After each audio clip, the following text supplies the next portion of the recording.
Hi hello नमस्कार, कैसे हैं आप सब। आशा करता हूँ अच्छे होंगे, स्वस्थ होंगे और उम्मीद है कि आप सभी ने पीडीएफ को टेलीग्राम से डाउनलोड कर लगा लिया होगा। अगर नहीं लगाया है तो आप सबसे रिक्वेस्ट है दोस्तों कि पहले आप लोग पीडीएफ को टेलीग्राम से डाउनलोड कर लगा लें, उसके बाद इस सेट को लगाएं, इससे कि ताकि आपको ज़्यादा से ज़्यादा फ़ायदा मिल सके। तो चलिए शुरू करते हैं आज का डिस्कशन। आज का हमारा पहला प्रश्न है, गैल्वेनोमीटर प्रयुक्त होता है। तो गैल्वेनोमीटर जो होता है दोस्तों, इसका काम जो होता है क्या, तो विद्युत धारा की शक्ति को दिशा ज्ञात करने में इसका प्रयोग किया जाता है। ऑप्शन नंबर बी हमारा बिल्कुल सही है। दोस्तों वीडियो को लास्ट तक जरूर देखिएगा ताकि बिहार पुलिस परीक्षा में इससे प्रश्न डायरेक्ट लड़ सके। दोस्तों लौह चुंबकीय पदार्थ चुंबकीय क्षेत्र में रखे जाने पर अस्थायी चुंबक बन जाता है, क्योंकि जो है दोस्तों सभी डोमन चुंबकीय क्षेत्र की दिशा अभिव्यक्त हो जाती है। ऑप्शन नंबर ए हमारा बिल्कुल सही हो जाएगा। अगला प्रश्न है, एक वस्तु 6 सेकंड में 18 मीटर और पुनः 4 सेकंड में 18 मीटर की यात्रा करती है, तो इसकी औसत गति क्या होगी। तो इसकी औसत गति जो होगी दोस्तों वह 3.6 मीटर प्रति सेकंड होगी।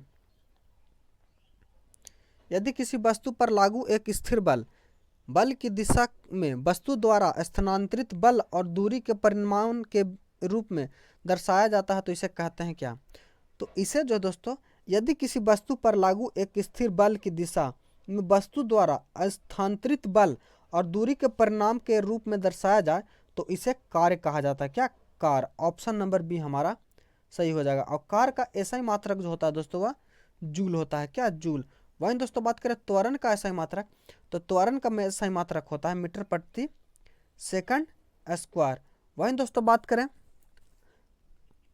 कार बराबर होता क्या है, तो कार बराबर बल गुना बल की विस्थापित दिशा होती है। इसको भी आप ध्यान में रखिएगा। जब सेल में कोई धारा प्रवाहित ना हो रही हो तो इलेक्ट्रोडों के विभव के अंतर को क्या कहते हैं।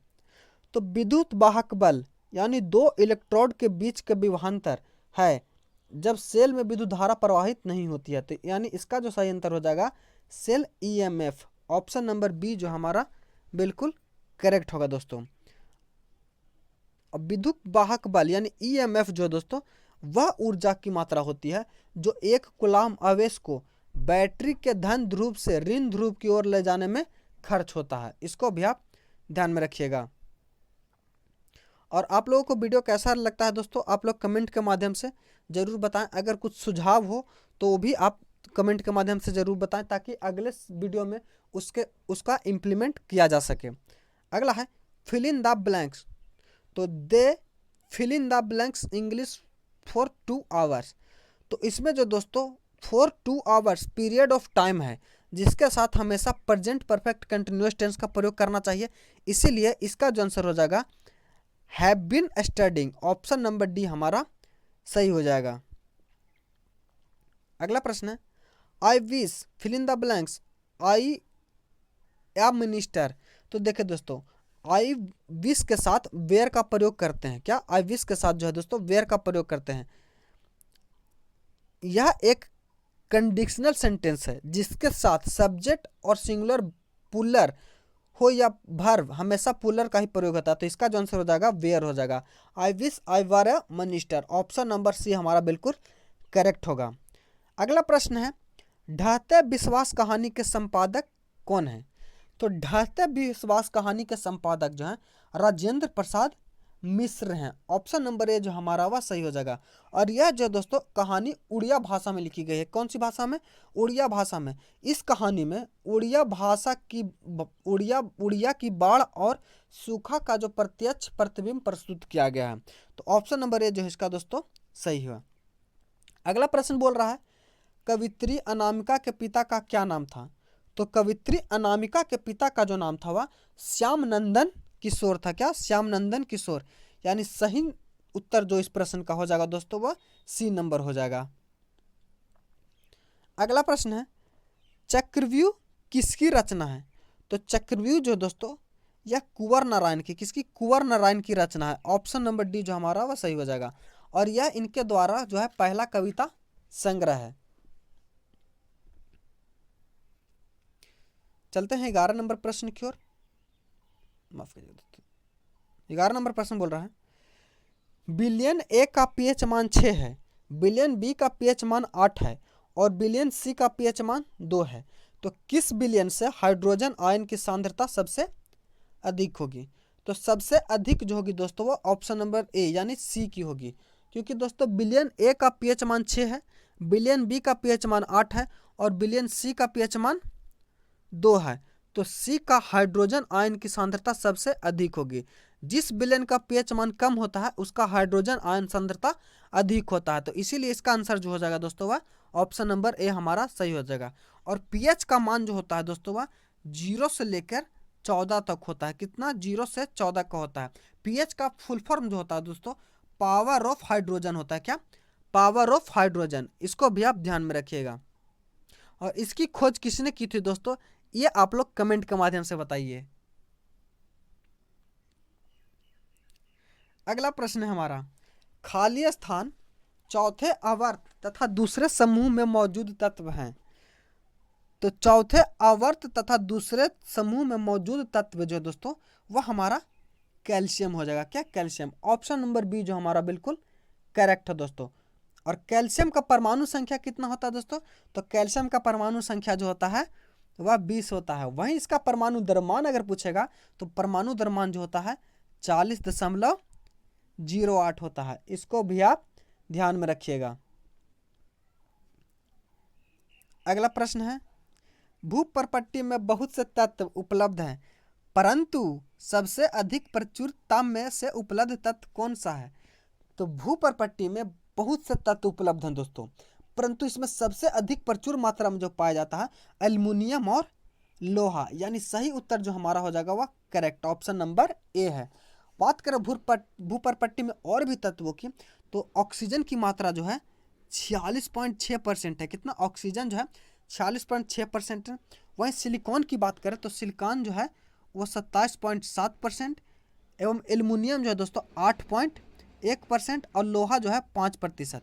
तो ऑप्शन के अनुसार देखेंगे तो हमारा ए ऑप्शन बिल्कुल करेक्ट है। तो एक बार फिर से रिवीजन करिए। ऑक्सीजन दोस्तों 46.6%, सिलिकॉन 27.7%, एल्युमिनियम 8.1% एवं लोहा जो 5%। अगला प्रश्न हमारा है, बॉक्साइड में उपस्थित समान अशुद्धि है। तो बॉक्साइड में उपस्थित जो समान अशुद्धि है दोस्तों वह हमारा क्या हो जाएगा? Fe2 और SO2। ऑप्शन नंबर सी हमारा बिल्कुल करेक्ट है दोस्तों। खाली स्थान में कार्बनिक ग्रुप नहीं होता है। तो एथेनॉल में, किसमें? एथेनॉल में जो दोस्तों कार्बनिक ग्रुप नहीं होता है। ऑप्शन नंबर सी जो हमारा बिल्कुल करेक्ट है।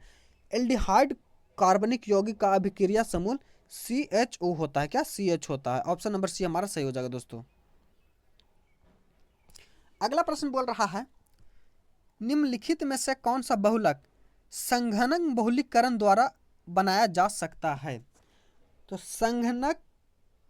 संघनन बहुलीकरण द्वारा जो बनाया जा सकता है दोस्तों वह नॉयलॉन 66 है। ऑप्शन नंबर डी जो हमारा वह सही हो जाएगा।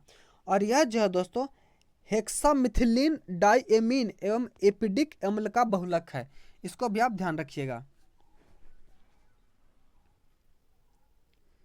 अगला प्रश्न हमारा, आधुनिक आवर्त सारणी में आवर्त खाली स्थान में लैथेनाइडाइज और एंटीऑक्साइड होते हैं। तो आधुनिक आवर्त सारणी में 6 आवर्त और 7 लैंथोडाइड और ऑड होते हैं। तो ऑप्शन नंबर सी जो हमारा वह सही हो जाएगा। और दोस्तों आप सभी से पुनः एक बार कह रहे हैं कि आप लोग टेलीग्राम चैनल को ज़रूर ज्वाइन कर लीजिए, क्योंकि इसका PDF जो है दोस्तों टेलीग्राम चैनल पर 1 बजे अपलोड किया जाता है और उसको आप 2 घंटे के अंदर में सॉल्व कर लीजिएगा। और उसके बाद इसका सोल्यूशन है दोस्तों वह 3 बजे से हमारे यूट्यूब चैनल पर डेली सेक्टर प्रैक्टिस पर चलता है। तो अगर आप एग्ज़ाम में बेहतर से बेहतर इम्प्रूव करना चाहते हैं और चाहते हैं कि 2024 में आपके तन पे वर्दी हो दोस्तों, तो इस सेट को कंटिन्यू डेली लगाइएगा दोस्तों। इससे आप विश्वास करके मानिए आपको एग्जाम में बहुत ही फायदा होगा। अगला प्रश्न है, अभिक्रिया में उत्प्रेरक में किस प्रकार का परिवर्तन होता है? तो अभिक्रिया में, किसी भी अभिक्रिया में दोस्तों उत्प्रेरक भौतिक एवं गुणात्मक रूप से परिवर्तित होता है। तो यह जो दोस्तों ऑप्शन नंबर ए हमारा बिल्कुल करेक्ट हो जाएगा।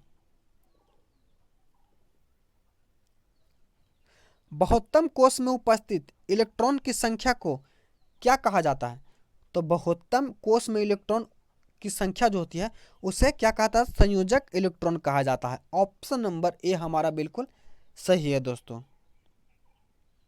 और दोस्तों अंदर के इलेक्ट्रॉन को कहा जाता है तो उसे कोर इलेक्ट्रॉन कहा जाता है। क्या? Core electron. बीच है परिणाम है, तो बीच है जो परिणाम है दोस्तों ये दुर्बल नाभिक बल का परिणाम है। ऑप्शन नंबर बी हमारा बिल्कुल सही हो जाएगा।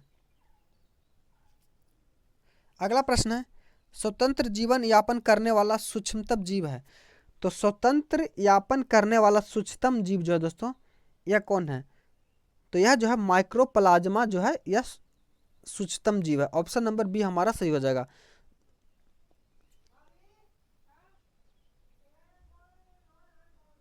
कैडमियम प्रदूषण का संबंध किस बीमारी से है? तो कैडमियम प्रदूषण से दोस्तों इटाई इटाई रोग होता है। क्या? इटाई इटाई रोग होता है। ऑप्शन नंबर बी हमारा सही हो जाएगा। वहीं दोस्तों बात करें रक्त अलापता की, तो रक्त अलापता जो है दोस्तों यह किसके कमी से होता है? तो यह जो है रक्त अलापता इनेमिया के कमी से होता है। क्या? इनेमिया के कमी से होता है। वहीं दोस्तों बात करें मिनीमाता रोग की, तो मिनीमाता रोग जो है दोस्तों मरकरी के प्रदूषण से होता है। किससे? मरकरी के प्रदूषण से होता है। इसको भी आप ध्यान में रखिएगा। अगला प्रश्न है प्रोटीन की कमी से होता है। तो प्रोटीन की कमी से दोस्तों पेचिश भी हो सकता है, त्वचा रोग का भी हो सकता है और बालों का रंग भी उड़ सकता है। यानी सही भी के सभी आंसर जो है इसका सही। ऑप्शन नंबर डी हमारा सही हो जाएगा। अगला प्रश्न है जीन्स मुख्यतः बने होते हैं। तो जीन्स जो मुख्यतः बने होते हैं दोस्तों वह डीएनए से। किससे? डीएनए से। ऑप्शन नंबर ए हमारा बिल्कुल करेक्ट है दोस्तों। जीन्स जो है दोस्तों डीएनए के छोटे खंडों को कहते हैं। किसका? डीएनए का सबसे छोटा रूप जो होता है दोस्तों यह जीन होता है और जीन को ही इकाई कहते हैं। क्या? अनुवांशिक इकाई कहा जाता है। अगला प्रश्न है हींग प्राप्त होता है। तो हींग जो है दोस्तों फेरुला की कई प्रजातियों के जड़ों से सूखे लेक्टस से प्राप्त होता है। तो इसका सही आंसर हो जाएगा ऑप्शन नंबर ए हमारा सही हो जाएगा। अगला प्रश्न है शरीर के किन भागों में रक्त का प्रवाह तेज होता है? तो रक्त का तेज प्रवाह जो होता है दोस्तों वह महाधमनी में होता है। कहाँ? महाधमनी में। ऑप्शन नंबर सी हमारा बिल्कुल करेक्ट है दोस्तों। धमनी में जो शुद्ध रक्त का प्रवाह होता है जबकि शिरा में अशुद्ध रक्त का प्रवाह होता है। इसको भी आप ध्यान में रखिएगा। बात करें यकृत की, तो यकृत जो है दोस्तों शरीर का सबसे बड़ा आंतरिक अंग है। क्या? आंतरिक अंग है। वहीं दोस्तों बात करें अंगनाशय की, तो अग्नाशय जो दोस्तों आंतरिक एवं बाह्य ग्रंथि की भांति कार्य करता है। इसको भी आप ध्यान में रखिएगा। कैक्टस में सूल किसका रूपांतरण है? तो कैक्टस में सूल जो दोस्तों यह पत्ते का रूपांतरण है। किसका? पत्ते का रूपांतरण है। ऑप्शन नंबर सी हमारा सही हो जाएगा दोस्तों। और यह एक जो दोस्तों एक एंजियोस्पर्म पौधा है। किसका? एंजियोस्पर्म पौधा है और इसका कुल का नाम दोस्तों कैक्टियस है। क्या? कैक्टियस। नीचे दिए गए पौधे और उनके खाद्य भागों के युग्मों में कौन सा सुमेलित नहीं है? तो युग्म देखें दोस्तों तो आलू जो है दोस्तों यह मूल यह युग्म सुमेलित नहीं है। आलू जो दोस्तों एक कंद है। क्या? कंद है। यानी ऑप्शन नंबर सी जो हमारा वह सही हो जाएगा। अगला प्रश्न है रुधिर प्लेटलेट्स किसका स्रोत है? तो रुधिर प्लेटलेट्स जो दोस्तों यह थ्रोम्बोप्लास्टिन का स्रोत है। किसका? थ्रोम्बोप्लास्टिन का। ऑप्शन नंबर ए हमारा सही हो जाएगा। कहाँ गए? तेरे सुरवा रहे हैं कल इसको।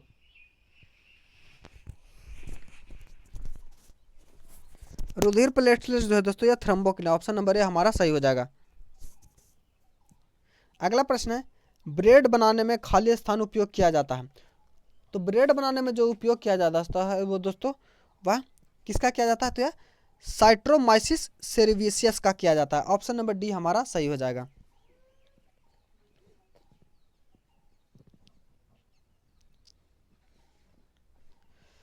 अगला प्रश्न हमारा निम्न में से क्या मिट्टी को उपजाऊ बनाता है? तो मिट्टी को उपजाऊ जो बनाता है दोस्तों खनिज और कार्बनिक पदार्थों का सही मिश्रण। ऑप्शन नंबर बी जो हमारा बिल्कुल सही हो जाएगा दोस्तों। आगे दोस्तों मैथ का प्रश्न है। मैथ का हम लोग आंसर बता दे रहे हैं लेकिन आप इसका सोल्यूशन चाहते हैं तो कमेंट के माध्यम से ज़रूर बताएं। तो उसके लिए हम लोग अलग से वीडियो बना देंगे या तो फिर इसका सोल्यूशन जो है टेलीग्राम चैनल पर डाल दिया जाएगा दोस्तों। तो इस 32 नंबर को सॉल्व करेगा दोस्तों, तो इसका जो सही आंसर आ जाएगा वह क्या आ जाएगा, तो ऑप्शन नंबर है -1 सही हो जाएगा। 33 नंबर को सॉल्व करेगा तो इसका जो आंसर आ जाएगा 21 दिन आ जाएगा। 34 नंबर को सॉल्व करेगा तो इसका जो आंसर आ जाएगा 50 एवं 35 को सॉल्व करेगा तो इसका जो आंसर आ जाएगा दोस्तों 224 किलोमीटर। अगला प्रश्न है, नीति आयोग किस वर्ष में योजना आयोग के उत्तरवर्ती के रूप में स्थापित हुआ था? तो नीति आयोग जो है दोस्तों वर्ष 2015 में, कब, वर्ष 2015 में जो है दोस्तों योजना आयोग के जगह पर नीति आयोग का गठन किया गया था। और इसका अगर छोटा डेट पूछे दोस्तों तो छोटा डेट जो है 1 जनवरी 2015। और नीति आयोग का अध्यक्ष कौन होता है दोस्तों? तो नीति आयोग का जो अध्यक्ष होता है वो भारत का प्रधानमंत्री जो कि पदेन होता है। और नीति आयोग का फुल फॉर्म क्या होता है दोस्तों? तो नीति आयोग का फुल फॉर्म जो होता है national transformation for transforming India. Option number इसका डी जो है वह सही हो जाएगा। अगला प्रश्न है, संयुक्त राष्ट्र ने वार्षिक विश्व शौचालय दिवस के रूप में चिन्हित किया है। तो संयुक्त राष्ट्र ने वार्षिक विश्व शौचालय दिवस के रूप में 19 नवंबर को, किसे, 19 नवंबर को चिन्हित किया है। और विश्व शौचालय दिवस पहली बार यूएन महासभा द्वारा आधिकारिक तौर पर 19 नवंबर 2013 को घोषित किया गया था। इसको भी आप ध्यान में रखिएगा।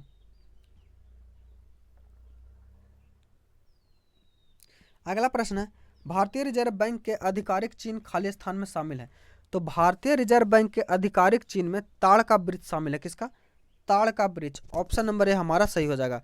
बात करें दोस्तों भारतीय रिजर्व बैंक की, तो भारतीय रिजर्व बैंक की जो स्थापना है 1 अप्रैल 1935 को ही है। कब? 1935 को ही है। इसको भी आप ध्यान में रखिएगा। अगला प्रश्न है, लाइफ मंत्राज खाली स्थान द्वारा लिखी पुस्तक है। तो लाइफ मंत्राज जो है दोस्तों यह सुब्रत राय सहारा के द्वारा लिखी पुस्तक है। किसके? सुब्रत राय सहारा। ऑप्शन नंबर बी हमारा करेक्ट हो जाएगा दोस्तों। बात करें दोस्तों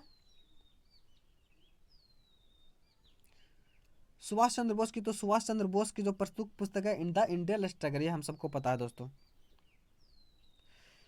निम्नलिखित में से किसे उस बिंदु के रूप में निर्धारित किया गया जहां संतुलित मूल्य के साथ किसी उत्पाद हेतु आपूर्ति मांग के बराबर होती है? तो यह कौन होती है दोस्तों? तो यह बाजार संतुलन। ऑप्शन नंबर डी हमारा बिल्कुल सही हो जाएगा। अगला प्रश्न है, एक बैग में 20 गेंद रखी हैं, इन पर इस, तो मैथ का प्रश्न दोस्तों, इसको सॉल्व करेगा तो इसका आंसर जाएगा 9/20 आ जाएगा। अगला प्रश्न है, किस संवैधानिक संशोधन ने पिछड़े वर्गों के लिए राष्ट्रीय आपात को संवैधानिक दर्जा दिया है? राष्ट्रीय आरक्षण।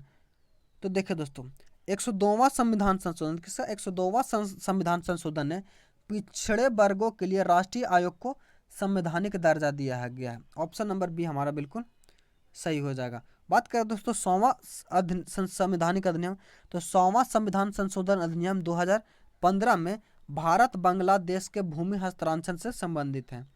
क्या? भारत बांग्लादेश के भूमि हस्तांतरण से। वहीं 85वां संविधान संशोधन की बात करें तो 50वां संविधान संशोधन अधिनियम 2001 में आया था और यह जो तो सरकारी नौकरियों में पदोन्नति के मामले से संबंधित है। इसको भी आप ध्यान में रखिएगा।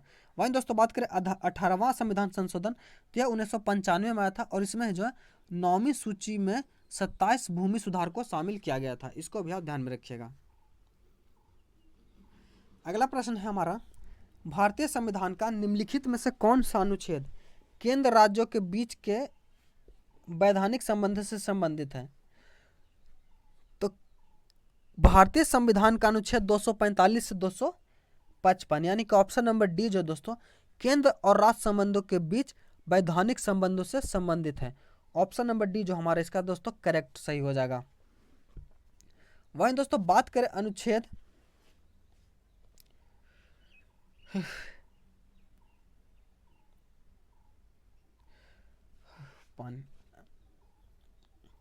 अगला प्रश्न हमारा, निम्नलिखित में से कौन सा भारतीय संविधान की राज्य सूची मौजूद में शामिल नहीं है? तो ऑप्शन के अनुसार देखेंगे तो पुलिस जो है दोस्तों राज्य सूची का विषय नहीं है, ये राज्य सूची का विषय है। ये जो दोस्तों बाकी अंतरराज्य संशोधन, जनगणना, बीमा, यह जो दोस्तों संघ सूची का विषय है। क्या? संघ सूची। और संघ सूची में मूलतः कितने 97 विषय हैं और वर्तमान में जो दोस्तों 57 है। कितना 50 से पहले जो है और माफ कीजिएगा दोस्तों, माफ कीजिएगा, पहले 97 था, अब 98 हो गया। 57 जो दोस्तों यह राज्य सूची में, किसमें, राज्य सूची में है। अगला प्रश्न हमारा, संघ लोक सेवा आयोग के अध्यक्ष और अन्य सदस्यों की सेवा के शर्तों को निर्धारित कौन करता है? तो संघ लोक सेवा आयोग के अध्यक्ष और अन्य सदस्यों के सेवा की शर्तों के निर्धारण जो करता है वो भारत के राष्ट्रपति के द्वारा किया जाता है। ऑप्शन नंबर डी हमारा बिल्कुल करेक्ट है दोस्तों। भारतीय संविधान की उद्देशिका में अब तक कितनी बार संशोधन किया गया है? तो भारतीय संविधान की उद्देशिका में अब तक मात्र एक बार, कितनी बार, एक बार संविधान संशोधन किया गया है।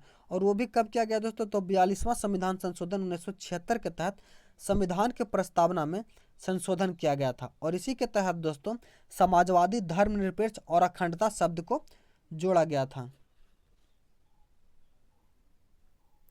अगला प्रश्न हमारा, भारतीय संविधान ने 10 मौलिक कर्तव्य को निम्नलिखित में से किस वर्ष जोड़ा था?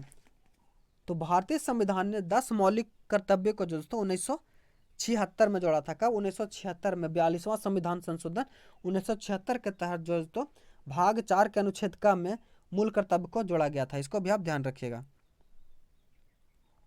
अगला है, किस संवैधानिक संशोधन ने मंत्रिपरिषद का आकार लोकसभा सदस्यों को कुल संख्या के 15% तक सीमित कर दिया था?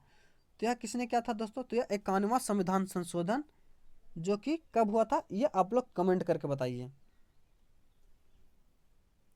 भारतीय संविधान का निम्नलिखित में से कौन सा अनुच्छेद यानी जारी करने के लिए उच्च न्यायालय को प्रदान करता है? तो उच्च न्यायालय का जो रिट जारी होता है दोस्तों वह किसके द्वारा होता है? तो यह अनुच्छेद 226 जारी द्वारा। अनुच्छेद 32 द्वारा दोस्तों सर्वोच्च न्यायालय के द्वारा रिट जारी कर सकता है। अगला प्रश्न हमारा, अखिल भारतीय सेवाओं के जनक के रूप में किसे जाना जाता है? तो अखिल भारतीय सेवाओं के जनक के रूप में सरदार वल्लभ भाई पटेल को जाना जाता है। किसे? सरदार वल्लभ भाई पटेल को। ऑप्शन नंबर ए जो हमारा सही हो जाएगा। और इनका जन्म जो दोस्तों गुजरात के नाडिया में 31 अक्टूबर, कब? 31 अक्टूबर 1875 को हुआ था। कब? 1875 को हुआ था। वहीं दोस्तों बात करें पंडित जवाहरलाल नेहरू की, तो पंडित जवाहरलाल नेहरू जो दोस्तों भारत के प्रथम प्रधानमंत्री हैं। क्या? भारत के प्रथम प्रधानमंत्री हैं। वहीं दोस्तों बात करें लाल बहादुर शास्त्री की, तो लाल बहादुर शास्त्री दोस्तों भारत के दूसरे प्रधानमंत्री हैं और इन्होंने ही जो जय जवान जय किसान का नारा भी दिया था। जेबी कृपलानी की बात करें दोस्तों तो यह स्वतंत्रता प्राप्ति से पहले कांग्रेस के अध्यक्ष थे। क्या? अध्यक्ष थे। अगला प्रश्न हमारा, निम्नलिखित में से कौन सा विकल्प देश का सबसे छोटा लोकसभा निर्वाचन क्षेत्र है? तो देश का सबसे छोटा जो निर्वाचन क्षेत्र है दोस्तों वह लक्षद्वीप है हमारा। कौन? लक्षद्वीप। ऑप्शन नंबर ए हमारा बिल्कुल सही है दोस्तों। अगला है, माल्थस का जनसंख्या सिद्धांत किस अवधारणा पर आधारित है? तो माल्थस का जो जनसंख्या सिद्धांत है दोस्तों वह जनसंख्या वृद्धि पर संबंधित है। क्या? जनसंख्या ज्यामिति पर। ऑप्शन नंबर ए हमारा सही हो जाएगा। नेशनल स्टॉक एक्सचेंज की स्थापना किस समिति के द्वारा अनुशंसा पर की गई?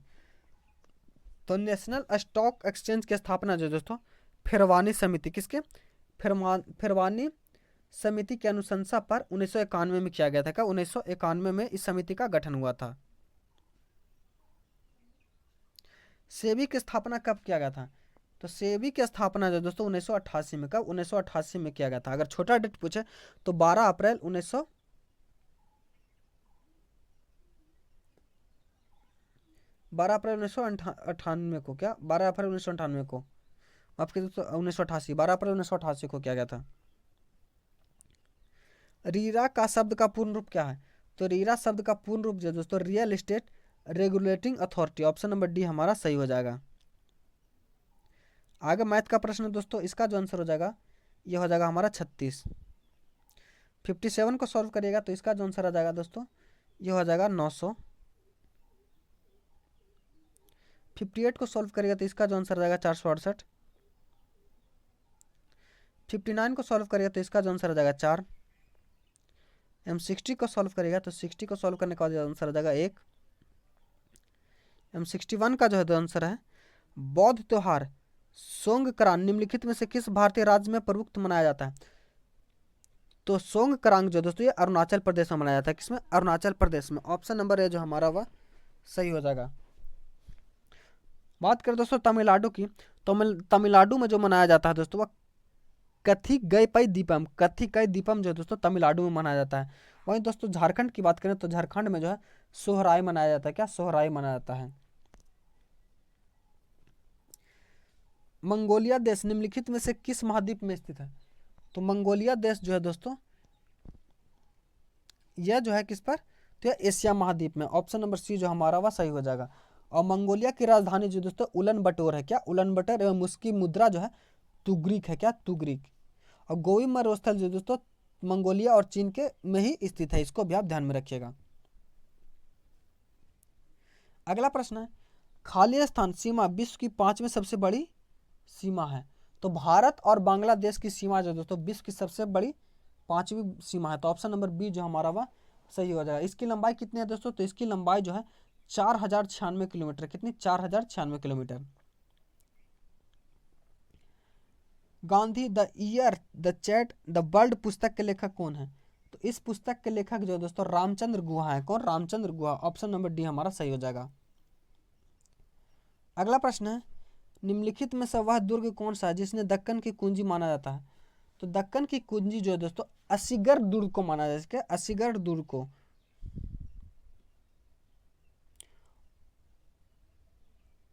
ऑप्शन नंबर सी जो हमारा वह सही हो जाएगा।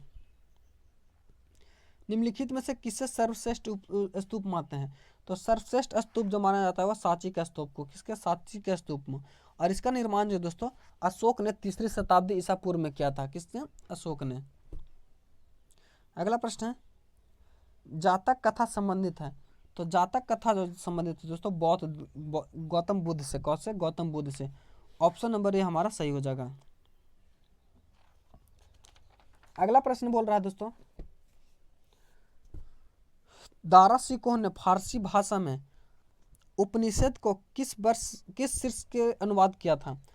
तो इसने दोस्तों किससे? सिरे अकबर के से अनुवाद किया था।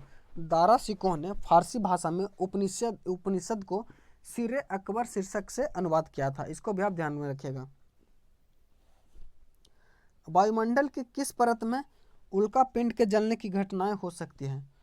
तो वायुमंडल के मध्यमंडल में। किसमें? मध्यमंडल में दोस्तों उल्का पिंड जलने की घटना हो सकती है। ऑप्शन नंबर सी हमारा सही हो जाएगा। और इसका जो विस्तार है लगभग 50 से 80 किलोमीटर के मध्य पाया जाता है। कौन सी नदी जोग जलप्रपात सृजित करती है जिसे गरसोप्पा जलप्रपात भी कहा जाता है? तो शरावती नदी जोग जलप्रपात सृजित करती है जिसे गरसोप्पा जलप्रपात भी कहा जाता है। तो ऑप्शन नंबर डी जो हमारा वह सही हो जाएगा दोस्तों। मराठी पाक्षिक बहिष्कृत भारत किसने आरंभ किया था? तो मराठी पाक्षिक बहिष्कृत भारत जो दोस्तों डॉक्टर भीमराव अंबेडकर ने किया था। किसने? डॉक्टर भीमराव अंबेडकर ने। ऑप्शन नंबर बी जो हमारा वह सही हो जाएगा। 72 नंबर है किसने लिखा था इस निर्णय से इनकार करना कठिन है कि तथाकथित 1857 का प्रथम राष्ट्रीय स्वतंत्रता संग्राम न तो प्रथम था, न राष्ट्रीय था और न ही स्वतंत्रता था। तो यह किसका है दोस्तों? तो यह आरसी मजूमदार के द्वारा। ऑप्शन नंबर ए हमारा सही हो जाएगा। अगला प्रश्न है निम्नलिखित में से कौन सा एक सुमेलित है? तो सुमेलित है दोस्तों तो servant of India Gopal Krishna Gokhale यह जो दोस्तों एक सुमेलित है।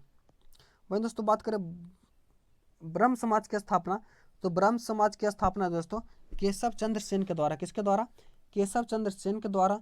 तत्बोधनी सभा जो है दोस्तों ये देवेंद्र ठाकुर के द्वारा। किसके द्वारा? देवेंद्र नाथ ठाकुर के द्वारा। और सत्यशोधक समाज जो दोस्तों यह ज्योतिबा फुले के द्वारा स्थापित किया गया था।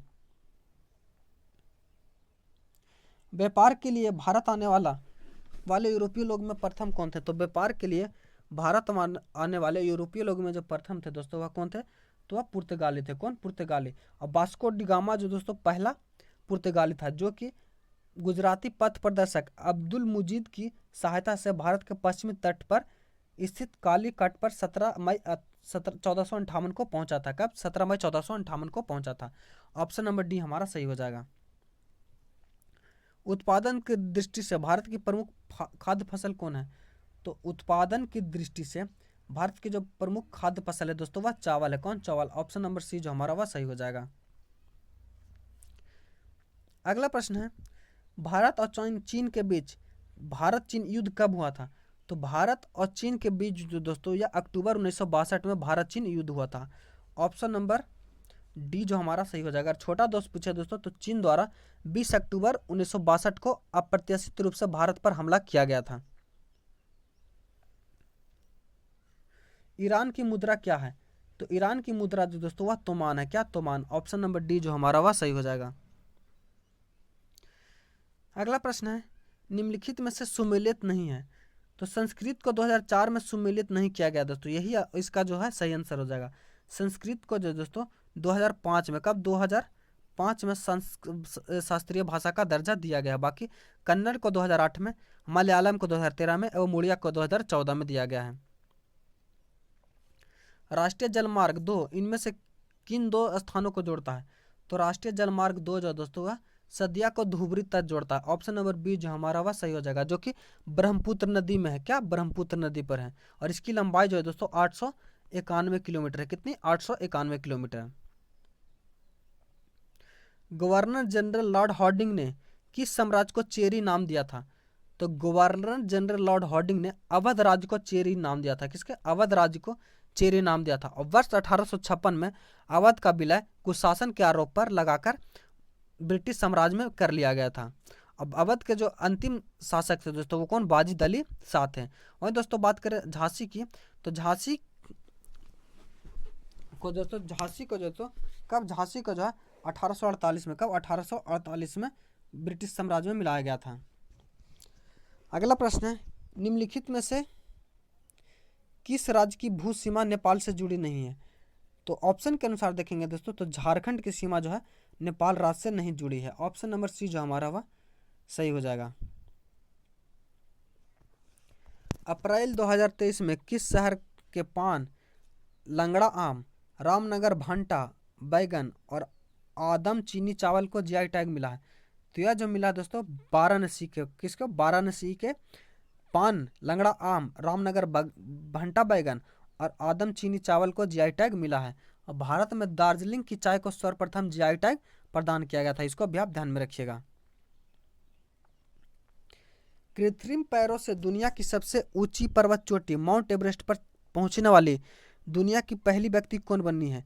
तो कृत्रिम पैरों से दुनिया की सबसे ऊंची पर्वत चोटी यानी माउंट एवरेस्ट पर पहुंचने वाली दुनिया की पहली व्यक्ति जो बनी है वो हरिबुद्ध मगर, जो कि नेपाल के हैं। ऑप्शन नंबर डी जो हमारा वह सही हो जाएगा। अगला प्रश्न है, आईफा अवार्ड 2023 में सर्वश्रेष्ठ फिल्म किसे घोषित किया गया है? तो आईफा अवार्ड 2023 में सर्वश्रेष्ठ फिल्म जो घोषित किया गया दोस्तों वह दृश्यम 2 को किया गया है। ऑप्शन नंबर ए जो हमारा सही हो जाएगा दोस्तों। वहीं दोस्तों बात करें विक्रम वेदा की, जिसके जो दोस्तों बेस्ट एक्टर का अवार्ड इन लीडिंग रोल में घोषित किया गया है दोस्तों ऋतिक रोशन को। और वहीं दोस्तों बात करें रॉकेटरी को, तो आर माधवन की जो रॉकेटरी है द नंबी इफेक्ट, इसे बेस्ट डायरेक्टर का अवार्ड दिया गया है। अंकुश संधि के तहत किस देश को में अमेरिका हाइपरसोनिक मिसाइलों का प्रशिक्षण स्थल बनाया गया है? तो यह कहाँ बनाया गया दोस्तों? तो यह जो बनाया गया है यह ऑस्ट्रेलिया में। कहाँ? ऑस्ट्रेलिया में। अगला प्रश्न हमारा, 8 से 10 अगस्त 2023 को हुई मौद्रिक नीति समिति की बैठक में रेपो दर निर्धारित किया गया। तो रेपो दर जो निर्धारित किया गया दोस्तों वह कितना? 6.50%। ऑप्शन नंबर सी हमारा सही हो जाएगा। चूज द करेक्ट वॉइस, तो करेक्ट वॉइस की बात करें दोस्तों तो Sana had prepare tea. Option number B हमारा सही हो जाएगा। अगला है चूज द करेक्ट ट्रांसलेशन, तो करेक्ट ट्रांसलेशन की बात करें तो बच्चे पढ़ाए जा रहे हैं, तो चिल्ड्रन आर बीइंग टाउट। तो ऑप्शन नंबर सी जो हमारा वह सही हो जाएगा।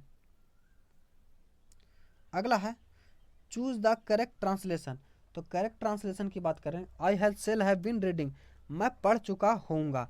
तो इसका जो सही आंसर हो जाएगा दोस्तों ऑप्शन नंबर ये हमारा सही हो जाएगा।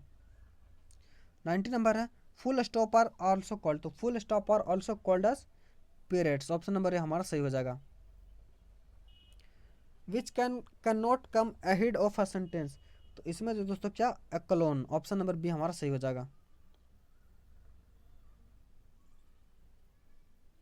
92 बोला दोस्तों, यदि समान क्षमता को दो आंशिक वस्तुओं को एक साथ जोड़ा जाता है तो क्या होता है, तो जब दो समान, यदि समान क्षमता के दो अवेशित वस्तुओं को एक साथ जोड़ा जाए तो बिजली प्रभावित नहीं होगी, यानी ऑप्शन नंबर बी जो हमारा वह सही हो जाएगा। यदि किसी वस्तु को मुख्य फोकस पर रखने पर अभिसारी दर्पण द्वारा निर्मित प्रतिबिंब का आकार क्या होगा, तो इसका जो आकार होगा दोस्तों वह अपवर्धित अपवर्धित होगा, ऑप्शन नंबर हमारा सही हो जाएगा। एक साधारण आवर्धक गिलास में निम्न शामिल है, तो एक साधारण आवर्धक गिलास में एक छोटी फोकस लंबाई, ऑप्शन नंबर बी जो हमारा सही हो जाएगा। अगला है निम्नलिखित कथनों पर विचार कीजिए, तो पहला कथन है हमारा डॉक्टरी थर्मामीटर का मापन स्केल 35 डिग्री से 42 डिग्री सेंटीग्रेड तक होता है। दूसरा है डॉक्टरी थर्मामीटर में पारा का प्रयोग किया जाता है, तो यह दोनों का दोनों कथन जो दोस्तों सही है। निम्नलिखित में से कौन सा किया गया कार्य का उदाहरण नहीं है, तो ऑप्शन के अनुसार देखेंगे तो लड़के द्वारा कमरों को दीवार को धक्का देना यह जो है कार्य का उदाहरण नहीं है दोस्तों। अगला प्रश्न है उगते सूरज का देश कहा जाता है, तो उगते सूरज का देश जो दोस्तों जापान को कहा जाता है, किसे, जापान को। अगला प्रश्न है मंदाकिनी का पर्यायवाची बताएं, तो मंदाकिनी का पर्यायवाची जो हो जाएगा वह गंगा हो जाएगा, क्या, गंगा। वही अगला प्रश्न है संधि का भेद नहीं है, तो संधि का भेद जो दोस्तों यज्ञ संधि नहीं है। अगला है देवेश का संधि विच्छेद, तो देवेश का संधि विच्छेद जो हो जाएगा हमारा देव प्लस ईश, ऑप्शन नंबर ए हमारा बिल्कुल करेक्ट हो जाएगा दोस्तों। आशा करता हूँ वीडियो आपको अच्छा लगा होगा। अगर अच्छा लगा दोस्तों तो वीडियो को लाइक शेयर ज़रूर करिएगा, और अगर आप चैनल पर नए हैं तो चैनल को सब्सक्राइब जरूर कीजिएगा दोस्तों। तो मिलते हैं अगले सेट डिस्कशन के लिए, और टेलीग्राम चैनल से जुड़ जाए दोस्तों, उससे आपको बहुत फ़ायदा मिलेगा। तो मिलते हैं अगले सेट डिस्कशन में, तब तक के लिए धन्यवाद, जय हिंद।